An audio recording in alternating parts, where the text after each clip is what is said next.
สวัสดีผู้ชมกลับมาอบรมกันอีกครั้งทอล์กไทม์กับแม็กส่วนเรื่องของ EP นี้น่าสนใจท่านผู้ชมเราจะไปอบรมพูดคุยวิเคราะห์กัน เกี่ยวกับเรื่องของเครือข่ายมอเตอร์เวย์ของไทยท่านผู้ชมซึ่งเนื่องจากแม็กนั้นได้ติดตามช่องนึงของไทยที่ชื่อว่า My Way Thailand เนาะที่ว่าได้ลงข่าวสารเกี่ยวกับเรื่องของการสร้างโครงการโปรเจกต์ต่างๆก็คือเกี่ยวกับมอเตอร์เวย์หรือว่า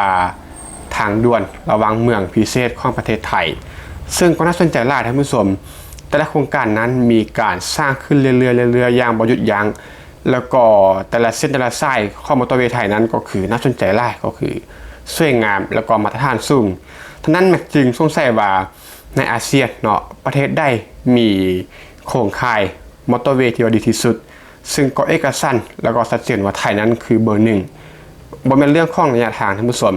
ถ้าเป็นเรื่องของระยะทางแน่นอนเนาะว่าไทยนี้ปัจจุบันที่ว่าเปิดใช้อย่างเป็นทางการก็คือหลักร้อยประมาณ500กิโลเมตรท่านผู้ชมแต่ว่าประเทศที่หลักพันก็คือมาเลอินโดเวียดนามเป็นต้นแต่ว่าที่ไทยเป็นเบอร์หนึ่งก็คือเรื่องของคุณภาพแล้วก็มาตรฐานระดับสูงท่านผู้ชมก็คือครอบคลุมมาตรฐานทั้งหมดเนาะถึงว่าจะเป็น500กิโลเมตรแต่ว่าเป็น500กิโลเมตรที่ว่ามีมาตรฐานทั้งหมดเลยท่านผู้ชมต่างจากอินโดมาเลเวียดนามที่ว่าหลักพันก็จริงแต่ว่ามีหลายแห่งที่ว่ามาตรฐานที่ว่าอย่างต่ำท่านผู้ชมแล้วก็สำคัญก็คือไทยนั้นปัจจุบันเนาะดันแมนเอลวาก็คือMy Way Thailand ในแรงงานก็คือมีการพัฒนาสร้างขึ้นอย่างเรื่อยๆอย่างต่อเนื่องท่านผู้ชมแล้วก็เส้นงานมาตรฐานสูงซึ่งในอีกประมาณบ่ได้ปีข้างหน้าเนาะประมาณ10ปีข้างหน้านี่แหละก็คือไทยตั้งเป้าก็คือ 1,000 กิโลเมตร 2,000 กิโลเมตรท่านผู้ชมในคนอันไกลซึ่งมันก็สร้างคอสอดคล้องความเป็นจริงที่ว่าได้มีการสร้างขึ้นอย่างต่อเนื่องท่านผู้ชมตอนนั้นอาจจะไปอบรมกันว่าเป็นอย่างไทยจริงคือเบอร์หนึ่งในเรื่องของมาตรฐานความปลอดภัยการบริหารจัดการแล้วก็เทคโนโลยีของมอเตอร์เวย์ที่ว่าดีที่สุดในอาเซียนท่านผู้ชมนึ่งเลยก็คือเรื่องของโครงสร้างพื้นฐานที่ว่ามีมาตรฐานระดับสากลไทยนั้นพัฒนามอเตอร์เวย์ด้วยแนวคิดกับประเทศที่ว่าพัฒนาแล้วเช่นว่าญี่ปุ่นและก็เยอรมันเนาะก็คือทอดแบบจากประเทศที่พัฒนาแล้วเรานี้มาใส่ท่านผู้ชมโดยใช้ระบบ Closed System เนาะก็คือมีการเก็บค่าพันทางแบบปิดเฮ็ดให้มีการควบคุมปริมาณรถความเร็วและก็ความปลอดภัยนั้นได้ง่ายกว่าระบบเปิดท่านผู้ชมถนนมอเตอร์เวย์หลักเช่นว่า M7 กรุงเทพไปหาชลบุรี M6 บางปะอินไปหาโคราช M9 วงแหวนรอบนอตะวันตกออกแบบด้วยมาตรฐานที่ว่าสูงมี4ถึง6ซองจราจรมีลายทางแล้วก็การเกาะกลางด้วยคอนกรีตแบบ New Jersey Barrier ท่านผู้ชมก็คือNew Jersey Barrier ก็คือเป็นแบบเดี๋ยวแม็กจะขึ้นหุ้มไอ้เบิ่งเลยเนาะก็คือจะเป็นประมาณนี้ท่านผู้ชมสำหรับ New Jersey Barrier เนาะซึ่งก็เป็นมาตรฐานที่ว่าสากลรองรับเนาะแล้วก็มีระบบระบายน้ำที่ว่าดีท่านผู้ชมซ่อนเลยก็คือเรื่องของความปลอดภัยที่ว่าสูงกว่าเพื่อนบ้านในอาเซียนอย่างชัดเจนท่านผู้ชมมอเตอร์เวย์ไทยนั้นติดตั้งระบบ ITS หรือว่า Intelligent Transport System ประกอบด้วยกล้อง CCTV เซ็นเซอร์ตรวจจับรถติดอุบัติเหตุและก็ระบบตรวจจับความเร็วอัตโนมัติพร้อมทั้งมีการเชื่อมต่อกับศูนย์ควบคุมกลางแบบเรียลไทม์ท่านผู้ชมมีจุดพักมาตรฐานทุกๆ5ถึง80 กิโลเมตรพร้อมกับปั๊มน้ำมันมีห้องน้ำสะอาดร้านอาหารคาเฟ่และก็ระบบรักษาความปลอดภัยมีหน่วยกู้ภัยฉุกเฉินที่มีทีมแพทย์และก็รถฉุกเฉินเฉพาะทางคอยให้บริการตลอด24ชั่วโมงซึ่งระบบดังกล่าวนี้ในอาเซียนนั้นยังมีแต่ในประเทศไทยเท่านั้นท่านผู้ชม3ก็คือการบริหารจัดการโดยรัฐบาลและก็เอกชนอย่างมีประสิทธิภาพท่านผู้ชมโครงการมอเตอร์เวย์ใหม่ของไทยเช่นว่า M6 และก็ M81 ใช้รูปแบบของการรวมมือการลงทุนแบบ PPP หรือว่า Public Private Partnership ส่วนรัฐบาลนั้นลงทุนในโครงสร้างพื้นฐานหลักส่วนเอกชนนั้นได้มีการบริหารจัดการเก็บค่าผ่านทางและก็การบริการท่านผู้ชมก็เป็นการร่วมมือกันระหว่างภาครัฐและก็เอกชนระบบ e-toll แบบว่า M-Pass และก็ Easy Pass ผ่านง่ายท่านผู้ชมที่พัฒนาให้ไล่แม่กันแบบสมบูรณ์แบบได้ภายในบ่ได้ปีข้างหน้านี้โดยระบบนี้จะช่วยให้การจราจรนั้นสามารถแล่นผ่านโดยที่บ่ต้องชะลอความเร็วหรือว่าหยุดจ่ายเงินลดการจราจรที่ว่าติดขัดเพิ่มความต่อเนื่องในการเดินทาง และก็ช่วยลดการปล่อยก๊าซเรือนกระจกจากการเบรกหรือว่าการเล็งแบบซ้ำซ้อนท่านผู้ชมนอกจากนี้ยังช่วยเพิ่มประสิทธิภาพในเรื่องของการจัดเก็บค่าผ่านทาง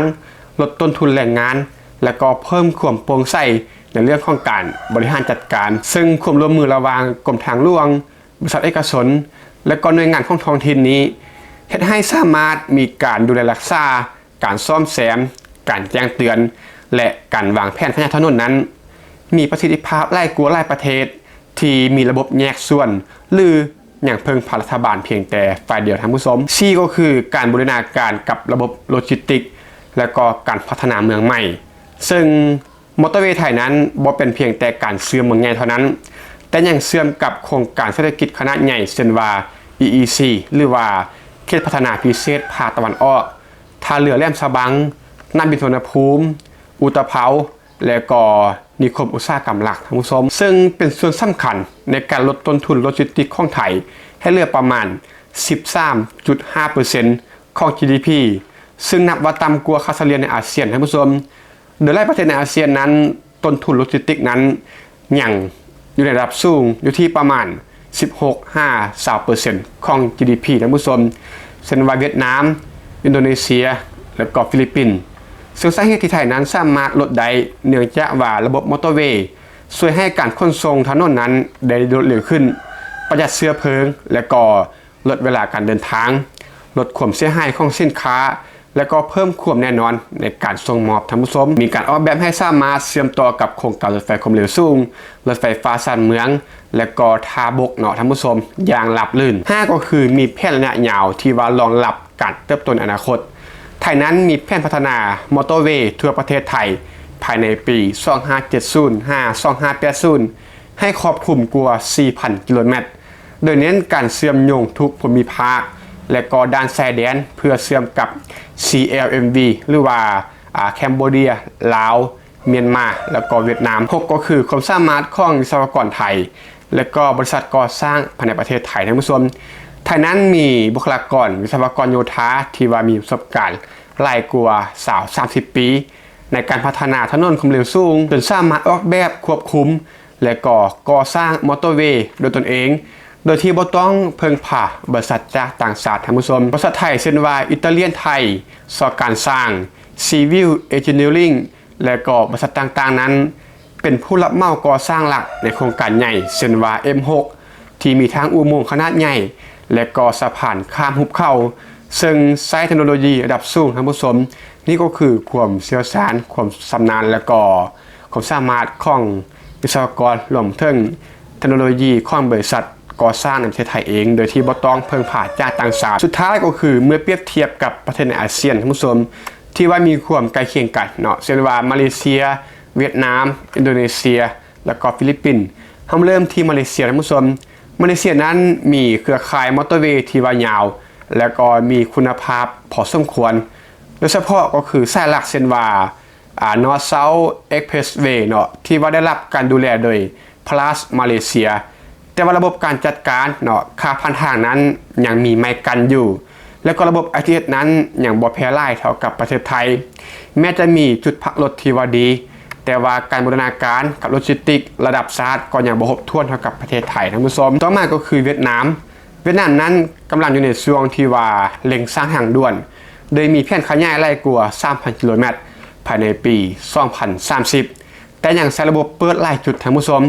การจัดเก็บค่าผ่านทางส่วนใหญ่นั้นยังเป็นแบบเงินสดโดยที่บ่มีระบบกู้ภัยฉุกเฉินที่ว่าครอบคลุมและก็จุดพักรถมาตรฐานยังมีจำนวนที่ว่าน้อยความปลอดภัยนั้นยังเป็นเรื่องที่ว่าน่าห่วงสำหรับมอเตอร์เวย์ของเวียดนามต่อมาก็คืออินโดนีเซียท่านผู้ชมมีโครงข่ายยาวในเชิงปริมาณท่านผู้ชมโดยเฉพาะในเกาะสวาแต่ว่ามีหลายส่วนอย่างบ่มีมาตรฐานเดียวกันเนาะก็คือมีโครงข่ายที่ว่ายาวหลายกิโลเมตรแต่ว่ามาตรฐานนั้นก็คือบ่สม่ำเสมอกับไทยท่านผู้ชมไทยนั้น500กิโลเมตรแล้วก็มาตรฐานนั้นสม่ำเสมอแล้วก็สูงสุดท้ายก็คือฟิลิปปินส์ท่านผู้ชมมีโครงข่ายมอเตอร์เวย์ในระดับที่ว่าจำกัดโดยเฉพาะในเขตมะนิลาเนาะเช่นว่า North Luzon Expressway และก็ South Luzon Expressway ซึ่งการพัฒนาในต่างจังหวัดนั้นอย่างที่ว่าลาซา และก็ระบบค่าผ่านทางแล้วก็ความปลอดภัยนั้นอย่างบ่เทียบเท่าคือกับประเทศอื่นในอาเซียนแล้วก็รวมถึงประเทศไทยท่านผู้ชมเรื่องของใน EP นี้ก็ประมาณท่านผู้ชมไทยนั้นคือเบอร์หนึ่งในเรื่องของมาตรฐานความปลอดภัยการบริหารจัดการในเรื่องของมอเตอร์เวย์เนาะคืออันดับหนึ่งของอาเซียนอย่างเป็นเอกฉันท์โดยเหตุผลที่ว่าแม็กได้กล่าวมาต่างๆนานาท่านผู้ชมได้มีความคิดเอาได้เกี่ยวกับเรื่องของมอเตอร์เวย์ของประเทศไทยเมื่อเปรียบเทียบกับมอเตอร์เวย์ของประเทศอื่นโดยเฉพาะก็คือมาเลเซียอินโดเวียดนามและก็ฟิลิปปินส์ก็สามารถแสดงความเป็นทางเข้ามาอย่างเต็มที่ก็คอมเมนต์ได้เลยสำหรับเรื่องของ EP นี้ก็ต้องขอบใจท่านผู้ชมทุกท่านที่มาฟังพบกันใหม่ใน EP ต่อไปขอบใจ